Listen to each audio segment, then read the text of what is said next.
Ano nga ba ang pinakamagandang inegosyo? Marami nagme-message sa akin at comment, iisa ang tanong nila.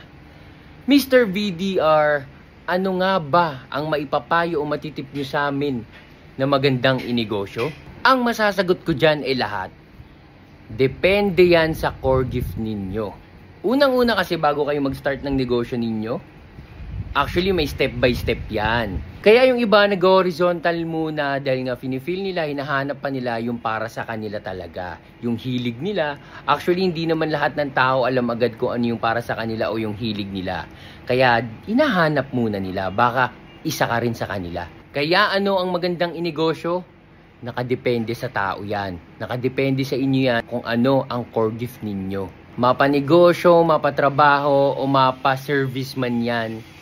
Kung para sa'yo yan, malaki kikitain mo dyan. Basta ipupush nyo lang, walang susuko, tuloy-tuloy lang. Magiging milyon yan.